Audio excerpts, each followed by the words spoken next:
Good afternoon, everybody. Happy Friday, happy Friday, happy Friday. I am trying to, I'm sitting in, oh, my neck.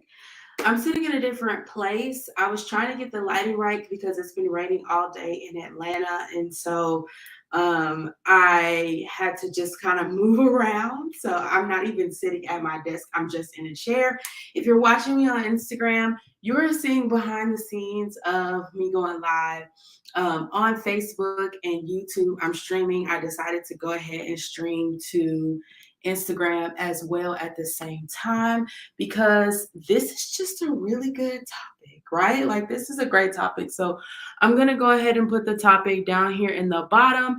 We're going to continue our theme of talking deeper about forgiveness and how do you forgive yourself. So, last night we talked about 10 red flags that you have not forgiven yet. So, if you think you've forgiven and you're like, I thought I forgave the person, but I still feel, some type of way, or I forgave them, but I still feel like my life is at a pause or things are just not moving for me, then it's probably one of the 10 things we talked about last night. And also, forgiveness is a blessing blocker. So if you feel like you've been praying and doing all the things and your blessings are not, flowing like they were flowing before, then you may have some forgiveness that you need to tackle. Right, you may have some forgiveness you need to tackle. So, we're actually going to be doing inside of my Life Coaching Monthly membership. We're actually going to be doing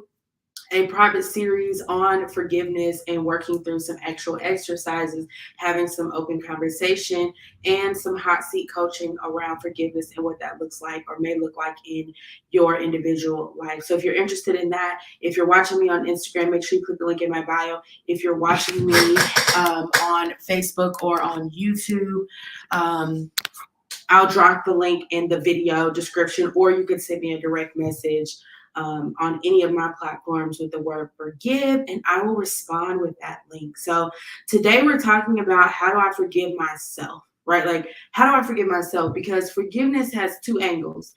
There is, hey, have I forgiven? When I get into a situation where I feel like I've been wronged or something's been done to me, you have two pieces there. You have to forgive the person, but then you also have to forgive yourself.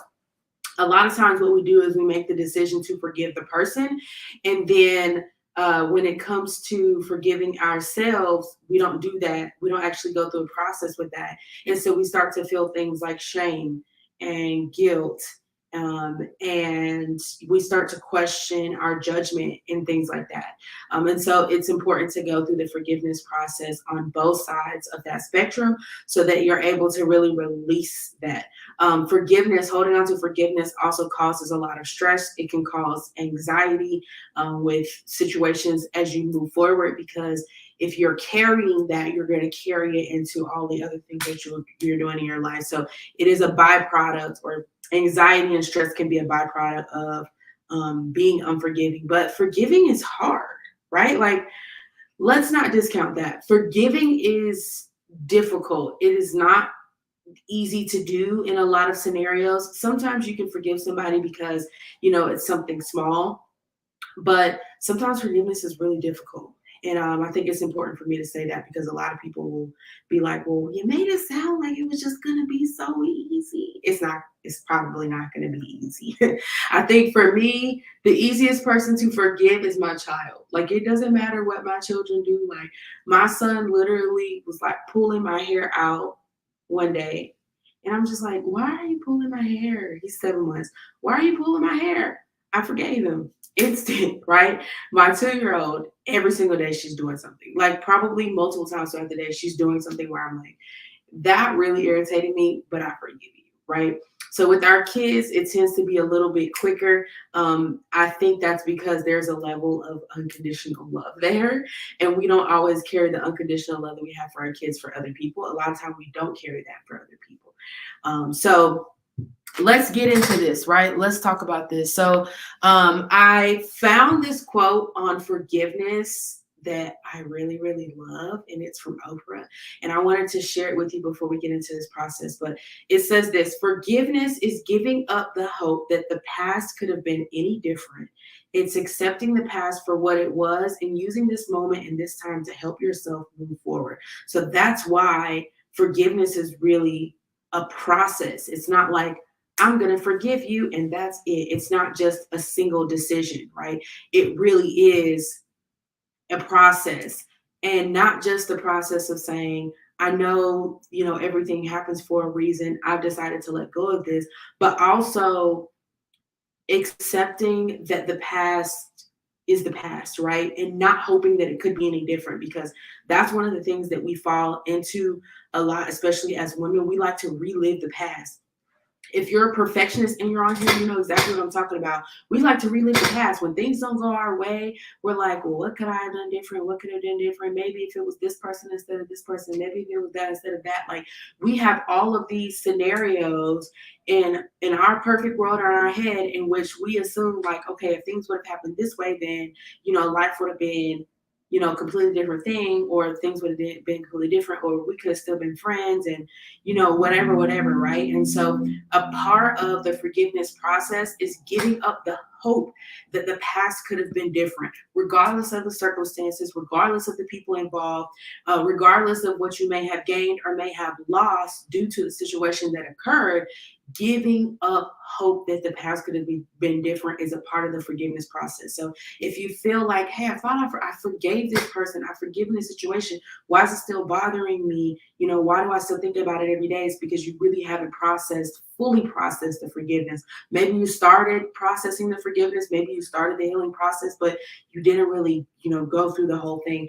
And I think that it's not a process that's, here's the beginning, boom, boom, boom, here's the end, right? That's how I'm going to give it to you today. But some of these steps, these 5 steps I'm going to give you today for forgiving yourself, are going to be things that you're going to need to do over and over again. And that's why I'm doing a 5-week study on it, where I'm going to be coaching you 2 times a week, right? And you'll have access to the replays, because forgiveness is a lot deeper than you think it is. And until you have fully forgiven, it's going to be really hard for you to be forgiven, right? You have to forgive yourself, you have to forgive others, and then God forgives you. And it says that in the Bible, right? It says that in the Bible. I read it yesterday, but I'll post the verse later probably. But it says that. So if I want to be forgiven, and I want to be unconditionally loved, and I want to be in the right position to receive all of the things that I'm working so hard for, forgiveness has to be a part of that journey. All right. So let's get into these 5 steps. The first step is to release negativity. Okay, being honest about what happened is not only going to help you release the negativity, but it's also going to give you closure. Okay, so you have to release the negativity. Any type of emotional, hold on, y'all, I'm gonna make my notes a little bit bigger so I can see. Here we go. Any type of emotional tie that you still have to the situation, that negativity needs to be released. Sometimes this is a hard thing to do by yourself. That's why people have therapists and people have life coaches if you're ready to move forward. But sometimes it takes a physical activity, right? Like for me, sometimes I find that writing something down on a piece of paper that I want to release, and then burning that piece of paper, helps me physically, release that emotion and release the negativity. Sometimes I do, there's a practice in Hawaii called Ho'oponopono, which was a part of the training that I received when I was becoming a life coach. And that is an entire guided meditation that helps you release the negativity, because just saying, hey, I'm releasing the negativity is sometimes not enough, right? Sometimes you need to do things that bring together the mental side of you and the physical body that you are, and sometimes even the spiritual aspect, to really release the negativity. But that's the first step. Any negative feelings that you have around the situation that occurred, you have to release that, okay? That includes you feeling shame. That includes you feeling, regret. Sometimes you'll feel like it was your fault. You feel that guilt, like, oh man, it was me. Like, it was on me. I could have done different. I should have known. I should have looked at the red flags. Like, all those things that we say to ourselves, that means that we're still holding on to that negative energy and it needs to be released. Okay. The second step is to accept the unacceptable. So when you come to terms with the facts that you cannot change the past, it's going to set you free, but it's also going to help you become the best version of yourself. So don't try to, this accept the unacceptable means don't try to boil everything down to logical terms. And this is something that we struggle with on the spiritual end too, because God's not logical. God is spiritual, right? So everything is not always going to make sense. And we like to use the term, make it make sense, sis. Like, it's not always going to make sense. Okay. And sometimes it's not meant to make sense. And your logic may not be the logic as, whoever else was involved. Sometimes I see adults do things and I'm like, why did they do that? That makes no logical sense. Right. But if I spent all of my time trying to make what other adults do make sense, then that would be all my time. I wouldn't have any more time to do anything else. I wouldn't have time to feed myself and my family. I wouldn't have time to run errands. I wouldn't have time to run my business. I wouldn't have time to work with my clients. Nothing, right? If I spent my time trying to make things that people did make sense. Even now to this day, I remember in my early 20s, I had a lot of drama in my early 20s. And then I cut everybody off and didn't have any friends for a while. So that kind of solved that. But, and now I have friends again, healthy relationships. But I remember in my early 20s, I would always try to make things make sense. Like, and if it didn't logically make sense, I would just write the person off, but I would still be angry about it. And I would still hold on to all those feelings. So accept the unacceptable. Accept the fact that some people's logic is not going to be your logic. Accept the fact that people were raised different ways. Don't try to make somebody else's decisions make sense in your head. Some things are just not going to make sense, right? So you have to come to terms and accept it. Like, hey, they did this. I know I didn't deserve this. I know it makes no sense, but you know what? I accept it. This is what happens. This is what happened. Okay. The third step is to learn your lesson. Do not confuse this with forgetting what happened. I want you to, you guys ever heard the phrase forgive and forget? I want you to use this process as a chance for you to forgive, but I don't want you to forget everything, right? Like, you want to have your lessons. And sometimes it helps to write these down, which is why a lot of people journal, but take the time to learn the lesson because you don't want to avoid what the situation is telling you, and you don't want to avoid what God is trying to tell you through the situation, because that happens a lot.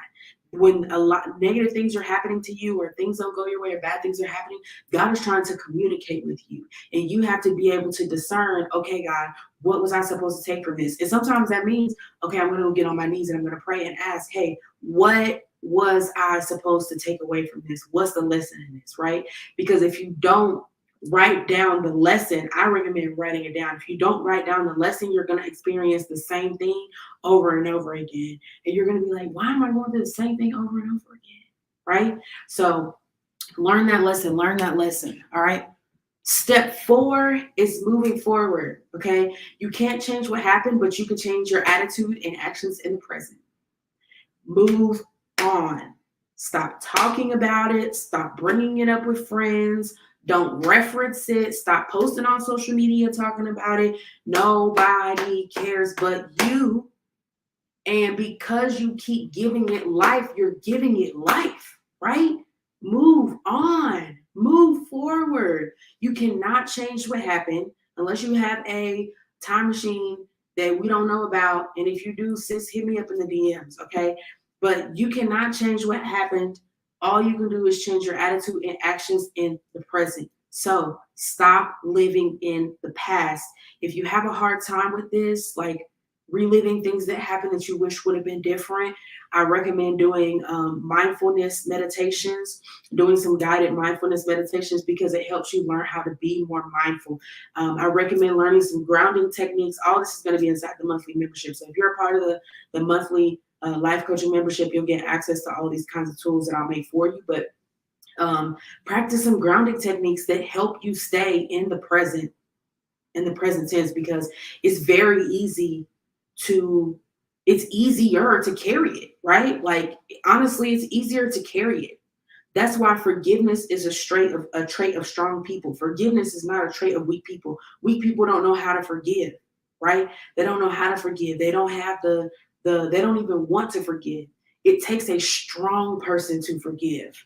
If you look in the Bible and look at all the stories where, God forgave people, of course, God is almighty, but where God forgave people, but also where people forgave other people, they had to be very strong in that moment. And they really had to take the high road and be on some other stuff because for what was done for them, you think they would be completely different, but they weren't, right? And it takes strength to do that. So moving forward, you can't change what happened. Stop referencing it. I'm going to say it again. Please stop referencing it. Stop bringing it up. Stop posting about it on social media. I know y'all see those cute little quotes and you want to share the quotes because you're like, oh, yeah, girl, that happened to me. Stop doing that because it means that you're carrying the feelings and emotions and aggression with you. And although it seems harmless, it's not harmless. You're carrying it in your subconscious, and 95% of your behaviors originate in your subconscious. So imagine if you're subconsciously carrying all of this different baggage from different situations that you haven't forgiven and all different other kinds of baggage, right? We're just talking about forgiveness, but let's say you're carrying baggage from forgiveness. You're carrying baggage from disappointment. You're carrying baggage from feeling like you were never good enough for your parents or good enough in comparison to your siblings. You're carrying all of this baggage subconsciously and then wondering why it's hard for you to show up every single day as yourself, wondering why it's hard for you to grow a business, wondering why it's hard for you to, to change your life. It's because 95% of your behaviors originate in your subconscious, and your subconscious is a hot mess, boo. You look like you're going on a 4-week trip to Cozumel because you got that much baggage. Not even Cozumel, that's too close. I'm based in Atlanta. You look like you're going on an 8-week trip to Bali. You might be moving there. That's how much baggage you have in your subconscious. And that's why it's hard to change your behaviors and do things as simple as, oh, I want to be on a diet for 30 days. That's a behavior change. That starts in the subconscious. If 95% of your subconscious is filled with baggage, it's going to be hard. You got emotional ties to food. Food may be an emotional trigger for you, or there may be emotional triggers that cause you to eat. Okay, so it spills over into those other areas. How you spend money, how you eat, how you work out, how you interact with relationships, how you show up in social spaces. A lot of people have social anxiety. Something's going on in your subconscious, right? Something's going on in your subconscious. All right, so step number 5, self-compassion. This is really, really important. I literally named my life coaching monthly membership Women of Grace because you need self-compassion to take on personal development. You need to be able to give it. You need to be able to receive it. You need to be able to give it to yourself. It's like the cornerstone of everything that I teach on the life coaching spectrum, right? Step 5 is giving yourself compassion.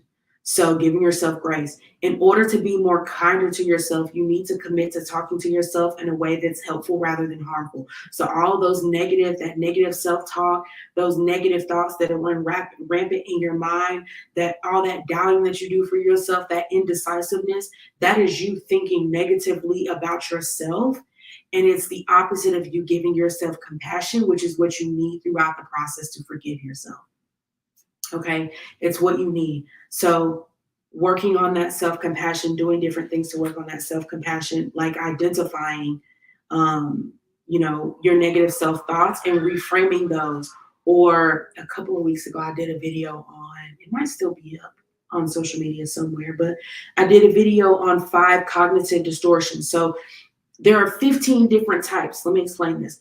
There are 15 different types of cognitive distortions, okay?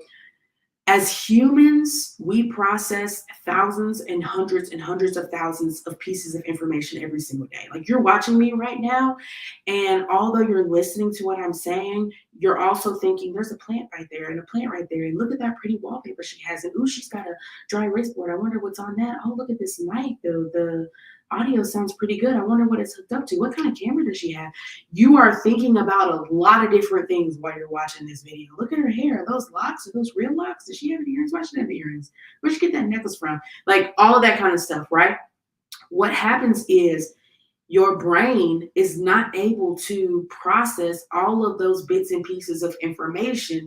So, in order for your brain to take on the capacity to process all those different things, it starts distorting the information in order to process.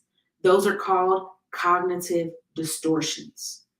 So, for example, out of all the things I just said, you may have said to yourself, I didn't know she wasn't wearing earrings. Your brain deleted that piece of information. You can clearly see it now because I pointed it out. You could see it before because you were looking me right in the face, but your brain deleted that piece of information because it deemed that it was not vital to your breathing and staying alive and processing what's happening in this video. You may have not noticed I have two plants behind me. You may have not noticed that there was a whiteboard with writing or that this was wallpaper. You may have thought this was a fake background or something. You know what I'm saying? So your brain starts to distort what you're visually seeing to help you process, and what you're hearing and what you're tasting, all of your senses, right? It starts to distort that in order for you to process it.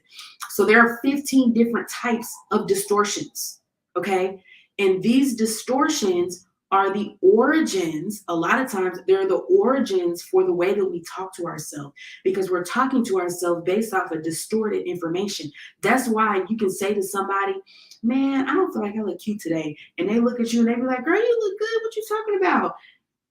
It's a distortion that's happening in your brain. What you think you look like in the mirror is not actually what you look like in the mirror, right? And so building self-compassion and building compassion in general, compassion and grace for others, compassion and grace for yourself, right? And being able to receive compassion and grace, because it's three different. You got to give it. You have to know how to receive it. A lot of us don't know how to receive a compliment. And you have to be able to give it to yourself. A lot of us don't know how to give ourselves a compliment, but we can give somebody else a compliment like that, right?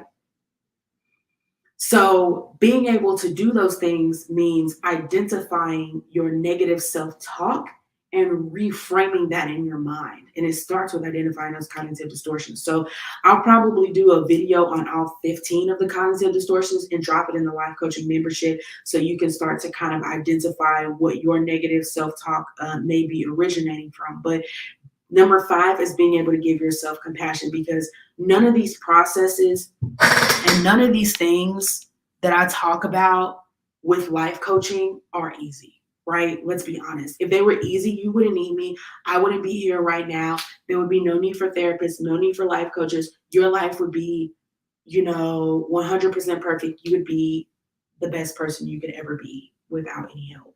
You probably also wouldn't need God. Let's just be honest, right? Because we need him because we're imperfect.